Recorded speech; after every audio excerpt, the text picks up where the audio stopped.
ఆ చనిపోయిన జూనియర్ డాక్టర్కి న్యాయం జరగాలి అంటే ఆమెను అలా చేసినటువంటి వాళ్ళకి శిక్ష పడాలి, కఠినంగా శిక్ష పడాలి అని చెప్పేసి at the same time junior డాక్టర్లు ఎవరైతే ఉన్నారో మాకు భద్రత కల్పించండి అని చెప్పేసి వాళ్ళు ర్యాలీలు చేశారు. వాళ్ళు విధుల్ని బహిష్కరించి కొద్ది రోజుల పాటు వాళ్ళ ర్యాలీలు అలాగే జరుగుతూ ఉండేవి అనమాట.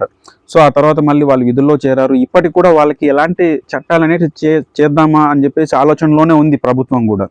సో ఇది ఆ టైంలో జరిగినటువంటి విషయం. ఆ సంజయ్ రాయ్ ఎవడైతే ఉన్నాడో ఆ సివిక్ వాలంటీరు ఆమెని ప్రధాన నిందితుడిగా భావించి సిబిఐ అతన్ని విచారించి రీసెంట్గా అది సుప్రీంకోర్టు కూడా టేక్ ఓవర్ చేసింది ఆ కేసుని. అంటే సుమోటోగా, అంటే ఎవరు సుప్రీంకోర్టుకి వెళ్ళి ఈ కేసుని పరిష్కరించండి అని చెప్పేసి ఎవరు అప్లై చేయలేదు సుప్రీంకోర్టుకి. బట్ అయితే ఈ దేశం మొత్తం ఇంతలా సంచలనంగా రేపుతున్న ఈ కేసుని మనం సాల్వ్ చేయకపోతే జూనియర్ డాక్టర్లు వాళ్ళ విధులు బహిష్కరించేశారు. సో దీన్ని మనం ఎలాగైనా సాల్వ్ చేయాలనే ఉద్దేశంతో సుమోటోగా సుప్రీంకోర్టు స్వీకరించింది. దానికి సంబంధించిన సెషన్స్ కూడా లైవ్లో టెలికాస్ట్ చేస్తూ ఉండేది అనమాట, అప్డేట్స్ ఇస్తూ ఉండేది. సో మన దేశంలో కానీ ఈ సొసైటీలో కానీ ఏమైపోతుందంటే పాత పడే కొద్ది కొత్త విషయాలన్నీ వచ్చేస్తూ ఉంటాయి కదా, సో వాటి మీద మన కాన్సన్ట్రేషన్ ఎక్కువ అయిపోతుంది అనమాట. సో ఇది మరుగున పడిపోయింది. అయినప్పటికీ కూడా న్యూస్ ఛానల్ కానీ కొన్ని ఛానల్స్ కానీ దీని గురించి అప్డేట్స్ అన్ని ఇస్తూ ఉన్నారనమాట.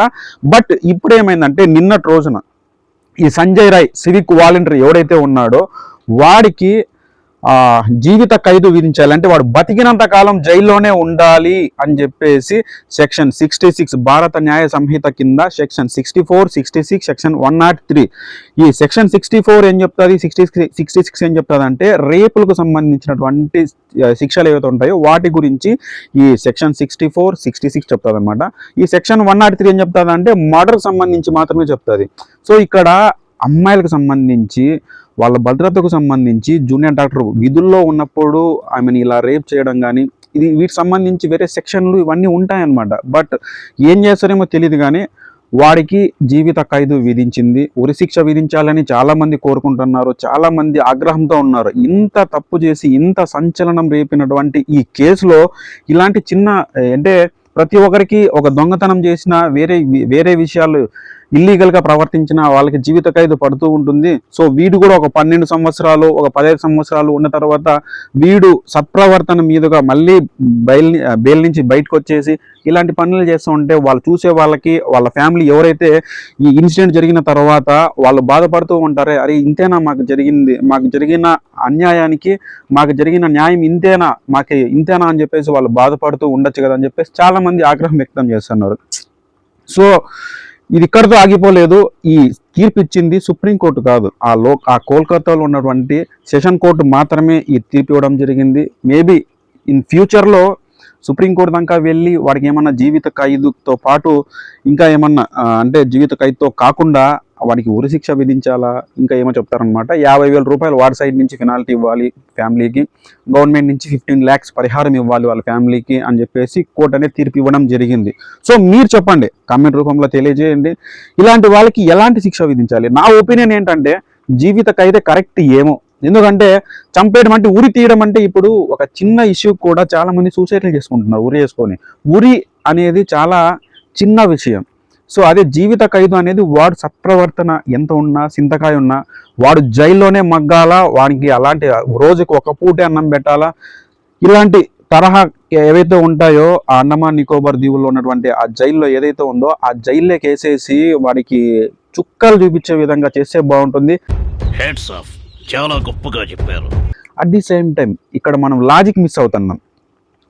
ఈ సంజయ్ రాయ్ అనేవాడు ఒక్కడే తనని రేప్ చేసి ఈ ప్రధాన నిందితుడు వీడు మాత్రమే నిందితుడా? ఈ సందీప్ ఘోష్ అనేవాడు ఇంకా కొంతమంది అక్కడ స్టూడెంట్స్ కొంతమంది ఉన్నారు. ఆ ఇన్సిడెంట్లో ఆ రేప్ జరిగిన సమయంలో ఆమెను రేప్ చేసింది ఒక్కడు కాదు.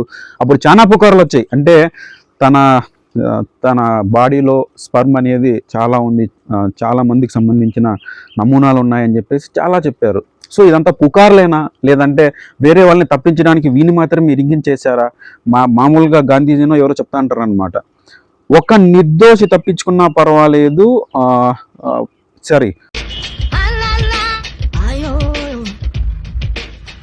ఒక దోషి తప్పించుకున్నా పర్వాలేదు, ఒక నిర్దోషికి మాత్రం శిక్ష పడకూడదు అని చెప్పేసి. సో ఇందులో దోషులు బయట తప్పించుకుంటున్నారా ఏంటి అని చెప్పేసి మన వ్యవస్థకే తెలియాలి. సో ఇది ఈ కేసుకు సంబంధించి వాడికి శిక్ష ఇలా పడింది.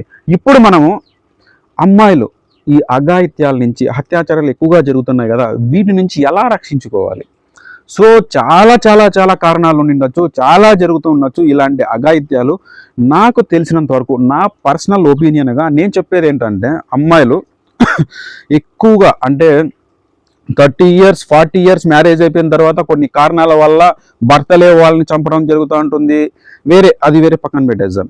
కానీ పెళ్ళి కాకముందు, పెళ్ళైన తర్వాత కానీ వేరే వాళ్ళు తనని రేప్ చేయడం కానీ, అలా హత్యలు చేయడం కానీ ఎలా జరుగుతూ ఉంటుంది అంటే, ప్రిడిక్టబుల్ లేకపోవడం, వాళ్ళని మనము ఎలా అంటే ఒక మనిషిని అంచనా వేయకపోవడం వల్ల, వాడిని గుడ్డిగా నమ్మి వాడిని ప్రేమించడమో, లేదంటే వాడితో పాటు వెళ్ళిపోవడమో, ఫ్యామిలీని వద్దనుకొని వెళ్ళిపోవడమో, ఆ తర్వాత వాడు అసలు రంగు బయటపడేసిన తర్వాత అప్పుడు మనకు అర్థమవుతుంది. లేదంటే వేరే జలస్ ఫీల్ అవ్వడం వలన వేరే వాళ్ళు నువ్వు ఇట్లున్నావు అట్లున్నావు అని చెప్పేసి వాళ్ళని చంపి కొట్టడం ఇలా జరుగుతుంది అనమాట.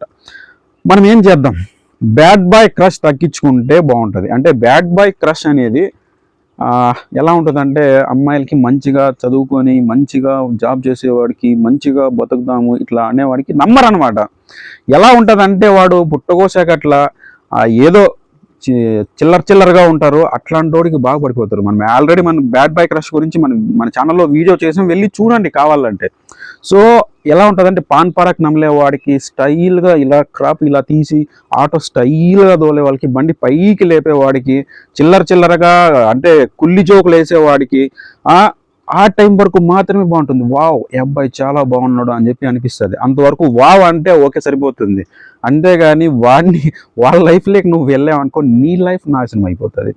ఎలా ఉంటుందంటే, ఆ టైంలో బాగానే ఉంటుంది. చక్రం పైకి లేపినప్పుడు, బైక్లో బాగా పైకి లేపినప్పుడు ఆ టైంలో బాగా హాయిగా అబ్బా వావ్ అన్నట్టుగానే ఉంటుంది. తర్వాత లైఫ్లోకి వచ్చిన తర్వాత, రియల్ లైఫ్లో మీరు బతుకుతున్న సమయంలో వాడి ఒరిజినాలిటీ మీకు అర్థమైపోతుంది. అప్పుడు మీకు ఇద్దరికి గొడవలు వచ్చేస్తాయి, ఒకరినొకరు కొట్టుకొని చచ్చిపోతారు. తర్వాత ఇంకా అంటే నేను చెప్తాండేది అత్యాచారాలకు సంబంధించిన విషయమే కాదు, అమ్మాయిల మీద జరుగుతున్న హత్యలకు సంబంధించి కూడా నేను చెప్తున్నాను. ఎక్కువగా ఇలాంటివి జరుగుతున్నాయి. మేము మోసపోయామని చెప్పి సూసైడ్లు చేసుకునే వాళ్ళు చాలా మంది ఉన్నారు. ఇదంతా అవసరం లేదు. తల్లిదండ్రుల మాట వినండి. ప్రేమించద్దు అని చెప్పట్లేదు, కానీ ప్రేమించేవాడు ఎలాంటి వాడు, నా ప్రేమ ఎలాంటిది అని చెప్పేసి 1-2 సార్లు ఆలోచించి మీరు నిర్ణయాలు తీసుకుంటే ఇలాంటి అఘాయిత్యాలు తగ్గించుకున్న వాళ్ళు అవుతారు అని చెప్పేసి కోరుకుంటున్నాను. ఈ వీడియోలో ఏమైనా తప్పుంటే క్షమించండి అమ్మా. ఈ వీడియో మీకు నచ్చితే ఈ వీడియోని లైక్ చేయండి. మన ఛానల్ని ఇప్పటిదాకా మీరు సబ్స్క్రైబ్ చేయకుండా ఉంటే మన ఛానల్ని సబ్స్క్రైబ్ చేసుకోండి. ఇలాంటి వీడియోలు ముందుగా చాలా వస్తుంటాయి.